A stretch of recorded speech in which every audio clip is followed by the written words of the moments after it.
This is Bob Andelman, and you're listening to the Mr. Media radio interview with Heather Brewer, author of the Chronicles of Vladimir Tod series for young adults. Now, earlier in the show, I had thrown it to a short video clip. I want to go back to that because I inadvertently stepped on it before. So this is a short video of Heather Brewer explaining a little bit about the Chronicles of Vladimir Tod. 10th Grade Bleeds is my favorite Vlad book yet. It has the most blood, it has the most action, it has the most fight scenes, it's got the most romance, it has the most of everything. If you like Vladimir Tod, you're going to love 10th Grade Bleeds. The Chronicles of Vladimir Tod is primarily, I would not say it's a vampire series. I would say it's a series about a boy named Vlad Tod. Vlad is just like any other boy. He's awkward, he's shy, he doesn't know how to talk to girls, bullies pick on him, he's failing math, and he happens to drink blood. I've always been drawn to darker things. I've always been drawn to things that aren't the norm, things that are more in an outcast setting. And I think that that comes from me being an outcast growing up, because I was very unpopular in a very, very small town. I grew up in a town population 814 people. I was the least popular person in that town, picked on daily, so I was certainly an outcast. And so when I look for things to read, I look for outcast characters. I think that that's something that my readers look for as well. Heather, I understand you may have some big post-Vladimir Tod plans, and I didn't run this by you ahead of time, so I don't know if you can talk about this or not. I can talk a little bit about it because everything's all signed, sealed, and, well, soon to be delivered. But, yeah, I do have some big post-Vlad plans. For one, I have a spin-off series from the Vladimir Tod series, and it's going to be called The Slayer Journals. It's going to be about a certain character from 9th grade Slaves. I don't want to say who it is because it could give away secrets if you haven't read that book. But there will be 5 books in that series, and it starts September of 2011. And then I have a different series called Bloodbound, and that one's a little bit different. It's about a girl and basically these horrible monsters she has to face and these secrets she has to uncover in this strange world. But that will start in October of 2011, so fall of 11 is going to be very, very busy for me. I see. Now, how many of these books are done, or have you not started yet?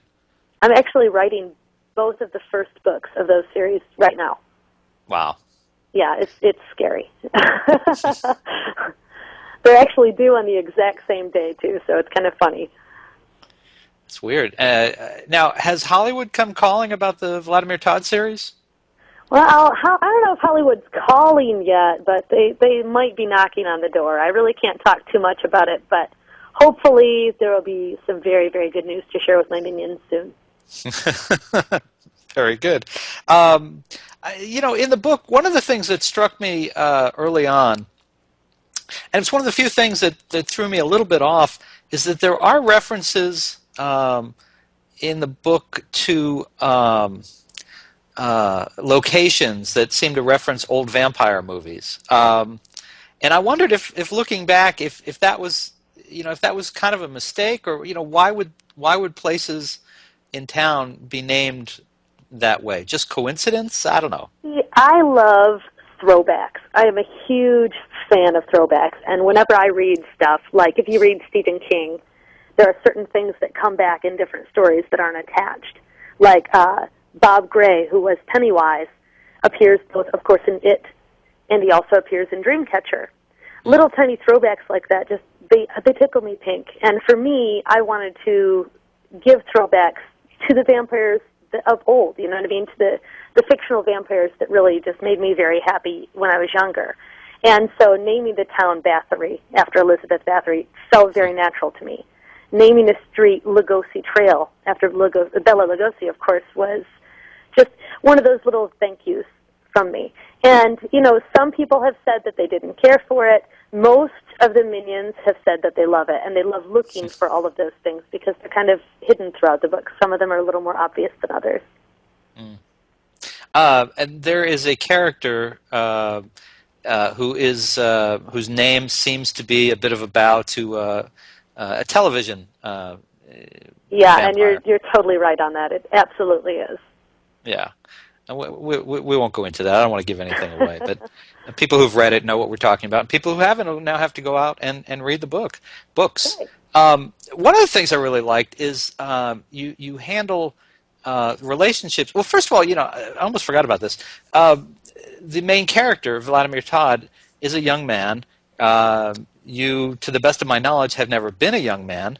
And I thought, my first thought after, I think by the second book was, I thought, wow, how does she know what's going on in a preteen, teen boy's mind so well? And then you handle the relationships between this boy and the rest of the world.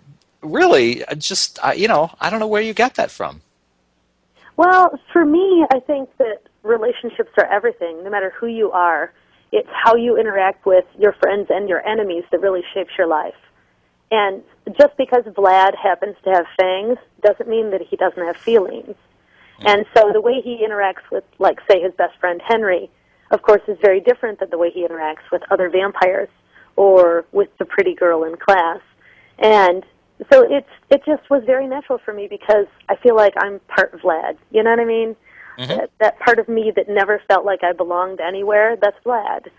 And so, it's just another reason he doesn't fit in anywhere is because, he's got fangs, so he doesn't fit into the human world. But then he's also half human, so he doesn't fit in with the vampires. So that internal struggle really, I think, makes him pretty universal. Now, one more question before we let you go. I know you don't refer to your fans as fans, but as minions. I imagine you get some very interesting minion mail. Oh, yes. Actually, several times a week, I get emails from vampires that tell me I've gotten the story pretty close to the real thing. So, I don't know if they're actually vampires, but just in case they are, I make sure that I read them all and take them to heart. Got it. Well, folks, listen, you can find the first 4 books in Heather Brewer's hit series, The Chronicles of Vladimir Tod, at great bookstores everywhere, or, of course, you can order it online at mrmedia.com, mrmedia.com. Oh, I didn't even ask you. I'm assuming, I think, that the final book will be out in December, or is it later than that? No, 12th Grade Kills is actually going to come out on my birthday, September 21st, 2010. Oh, my daughter is going to be excited. Her birthday is September 25th. She will be very excited. So there you go, Rachel. Happy early birthday. That'll save me a lot of money. I can afford one of Heather's books. And folks, one more thing. You can learn more about what's going on in the life and career of Heather Brewer at her website, www.heatherbrewer.com. And Heather, thank you so much. It was a pleasure to spend time with you, and I expect we will probably talk again. Thanks so much, Bob. I had a great time. Thank you. Best of luck. Thanks. Bye-bye. Bye. And for more original interviews with young adult novelists, you can surf over to our main website, www.mrmedia.com. That's where you can listen to my earlier conversations with Lisa McMahon, James Dashner, Sarah Czar, and many more. And you can now hear Mr. Media while you're on the go with Stitcher Radio. Stitcher is a free news and talk mobile application. The latest episode of Mr. Media is always available for you there. No syncing needed, no memory wasted. It's available for your iPhone, your Palm Pre, Android phones, or your BlackBerry. Downloading is easy, so go to Stitcher.com or check out the App Store for your individual mobile phone. And please take advantage of this great offer for Mr. Media Radio listeners. Go to www.audiblepodcast.com/mrmedia to get a free audiobook download of your choice when you sign up today. Again, that's www.audiblepodcast.com/mrmedia for your free audiobook. And subscribe to Mr. Media on iTunes, and you'll never miss a show. Just search Mr. Media Interviews from within iTunes and subscribe for free. You can also listen with a piece of string and a tin can in most locations. If you've got an idea for a guest, email me directly at bob@andelman.com. And you can follow me on Facebook or on Twitter, www.twitter.com/Andelman or www.facebook.com/Andelman. Thank you so much for joining us today. Always appreciate when you give up a little piece of your day and come spend it with us. Thanks for listening, everybody.